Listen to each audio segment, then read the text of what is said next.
Assalamu alaikum wa rahmatullahi wa barakatuhu, my beloved brothers and sisters. I hope you all are well and in the best of health and iman, inshaAllah ta'ala.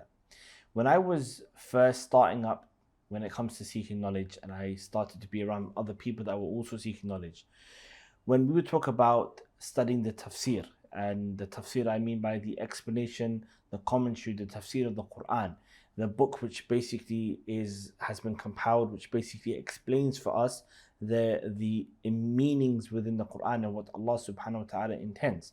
That's basically what the science of tafsir is. And so a tafsir book would basically give commentary on the verses in the Quran. And so people would always talk about, if you're a beginner, you should start with this. This is the best book to start with. And the book that everybody used to always mention, that I remember, is they used to say, study the tafsir that was written by a Sheikh Abdul Rahman ibn Nasir al-Sa'di, rahimahullah ta'ala. And I have his book over here, which is, he called it Tafsir Al-Karim Al-Rahman fi Tafsir Kalam Al-Mannan. And it's a very small tafsir book, so as you can see, it's just one volume. You can also get it in more volumes, like 4 or 5 volumes, I believe. But that's only because the text, as you can see, is very, very small here. So the other ones, the text is bigger and broader and takes up more space of the page, so that and that causes it to be much more bigger. And there's also another version here by Dar ibn Jawzi, which is a newer version, which is much more bigger in size compared to this one, as you can see, and even in terms of papers. But that's simply because the text is larger and spread out nicely across every page. So everybody used to say, look, study the tafsir by Sa'di, and Sa'di rahmatullahi alayhi was in the last century, rahimahullah ta'ala, and he was a imam, a scholar of al-Islam. And people would always say, study this tafsir book before you go on to other tafsir books, and there are reasons as to why people would mention this. So I'm going to mention some of those reasons, inshallah ta'ala, and then I want to mention a benefit that I took from this incident when I was studying and seeking knowledge in my early days, which is, everyone would say it's a simple book, simple tafsir. It doesn't really mention a hadith, which sometimes makes it a bit confusing, because when you want to use a hadith to explain the Quran, then there's the issue of knowing the authenticity of a hadith as well. And so you'd also have to have some sort of knowledge when it comes to the science of hadith, and then also apply that at the very same time as you're explaining these verses. And so because this doesn't go through hadith, all it basically tries to do is explain the meanings within these ayat, within these verses, and sometimes he uses other verses in the Quran to explain other verses in the Quran, which is a form of tafsir of the Quran. And the Arabic language is quite simple, and it's not lengthy. For example, I have behind me here, I have the tafsir of Al-Tabari, Ibn Jarir Al-Tabari, and in front of me Ibn Kathir, and Imam Al-Qurtubi, and these are long volumes of books. So this is kind of simple for a person to read, take on, understand. You can carry the book around with you as well, and benefit from it immensely. Now, in this process, when everybody used to say to me, it's a simple tafsir, if you want to start off, it's a beginner book, start with this one. Now, due to my ignorance, and I ask Allah subhanahu wa ta'ala to forgive me for this, but because I used to always hear people say, it's a beginner book, it's a beginner book, it's a beginner book, I actually turned a blind eye to this particular tafsir. And I guess the reason why I did that mentally is because I had a lot of passion for learning knowledge and trying to get to the bigger books and jump as far as I possibly could, as quickly as possible.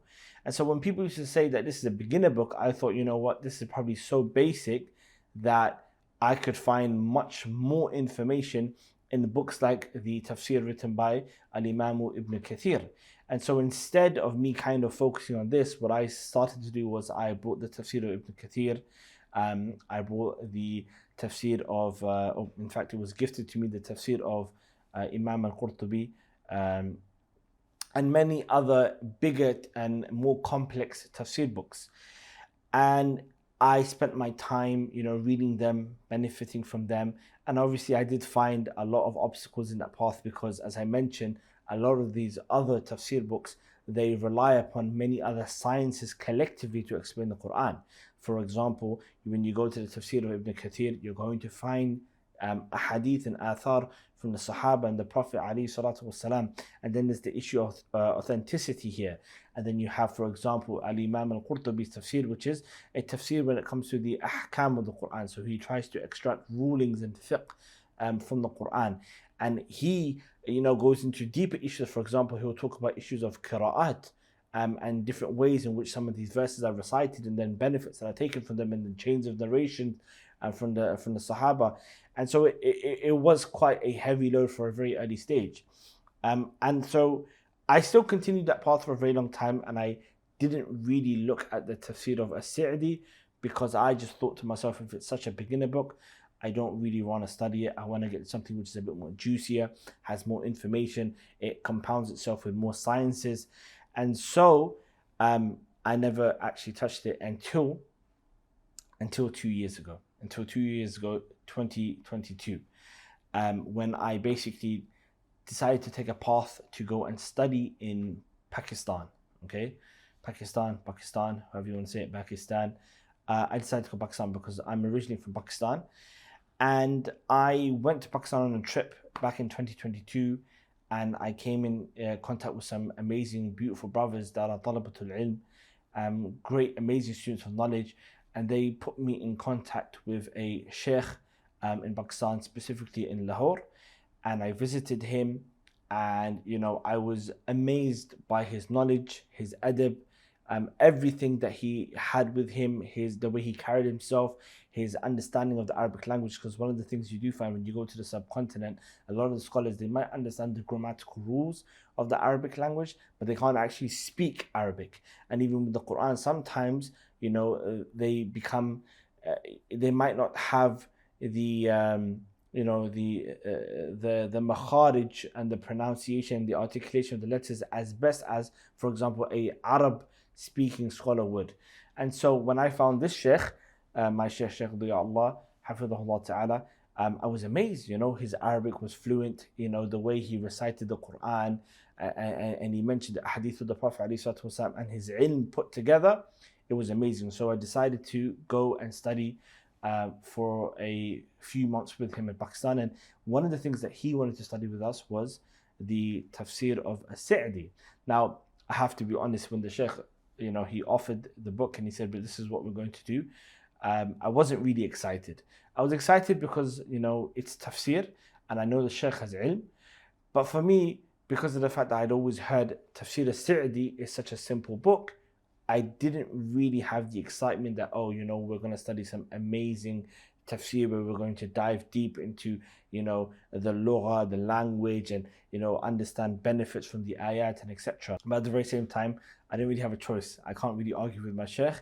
If the sheikh presents a book, then from the adab of a student is that he listens and he accepts and he does what the sheikh says to him. And so we went.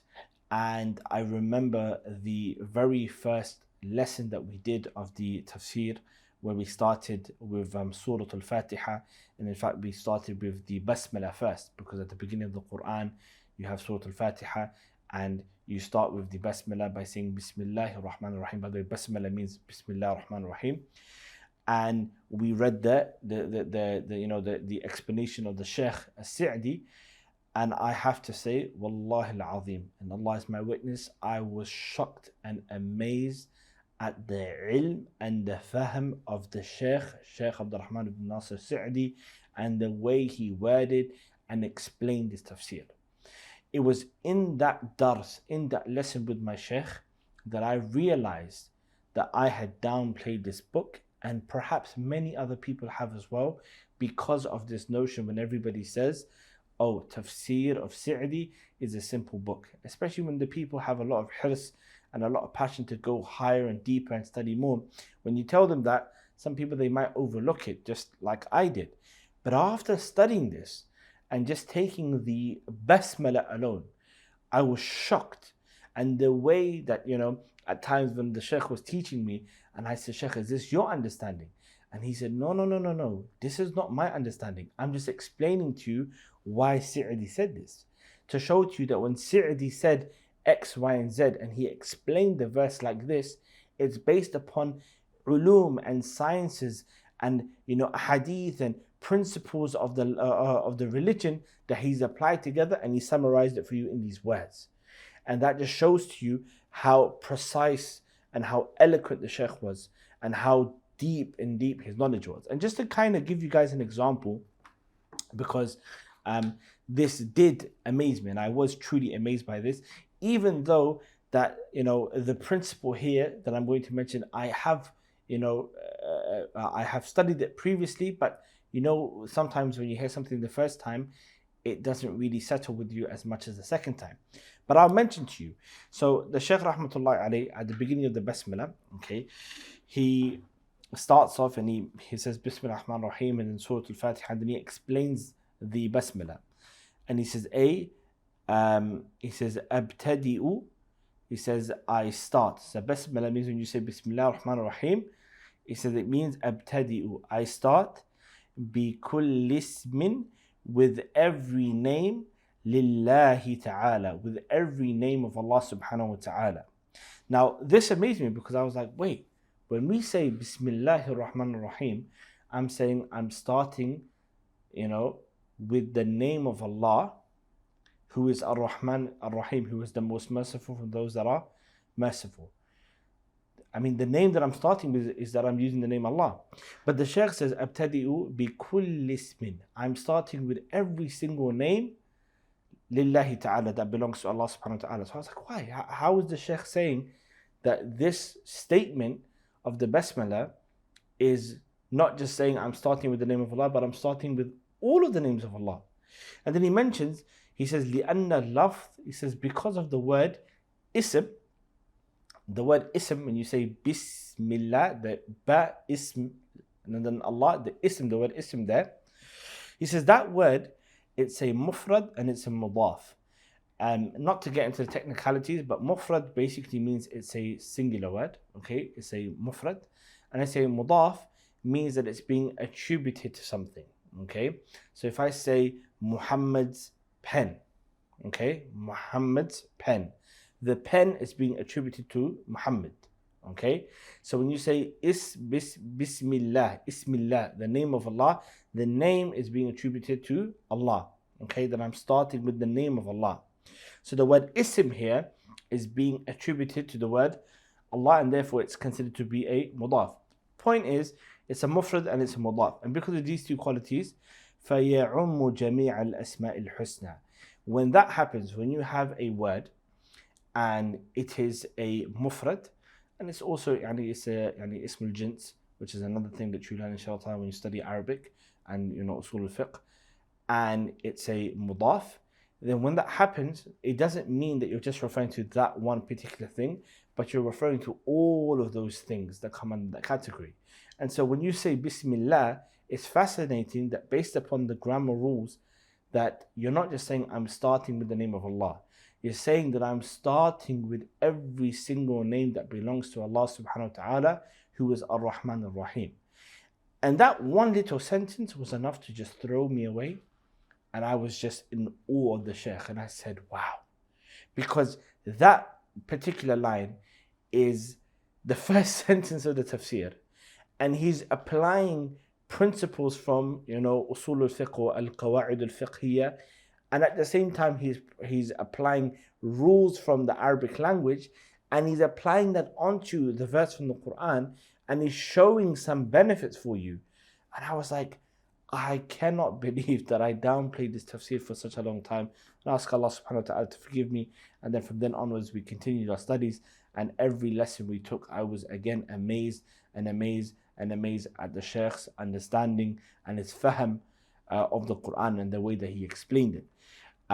With all of that being said, the point that I really wanted to, drive home here for every single one of you is when you want to study the Quran, have your passion and have your hirs, your striving, your himma, your aspirations to go for the bigger books. And if by you having that passion means buying the book and keeping it in your library, then do so. But remember that with all things, there is a path. There is a pathway to achieve it. And for you to sometimes take a leap will basically mean that your foundations are not firm enough in order for you to secure yourself. What a person should do when it comes to seeking knowledge is secure your foundations. And taking a book like the Tafsir Al-Sa'di is you solidifying your foundations and much, much more. Because as I mentioned, I just showed you the Shaykh's knowledge. It's not just simple. It's not just something which is basic. Rather, there's a lot to it. And then a person realizes if that is what's within the tafsir of a Sa'di, then what can a person find in these other books of tafsir? I hope you found some benefit in what I mentioned. Brothers and sisters, seek knowledge, study the deen of Allah subhanahu wa ta'ala, and ask Allah subhanahu wa ta'ala that He increases all of us in beneficial knowledge. On that note, as I mentioned before, I am the founder of a Arabic institute called Arabic Code Academy, where we teach people the Arabic language for them to understand the Quran and the Sunnah and the Deen altogether better. We do have a program that's starting, inshallah ta'ala, in the upcoming weeks, starting from June, where you'll learn the basics of Arabic speaking, learning how to speak the Arabic language for basics, and that's kind of like a level 1 program. And then after that, we'll do a level 2 and level 3 for you to basically enhance your ability. So if you want to sign up, inshallah ta'ala, I would love to see you all there. And you can just click the link in the bio. No, click the link in the description below. May Allah bless you all. Barakallahu feekum wa jazakumullahu khairan. Wassalamu alaikum wa rahmatullahi wa barakatuh.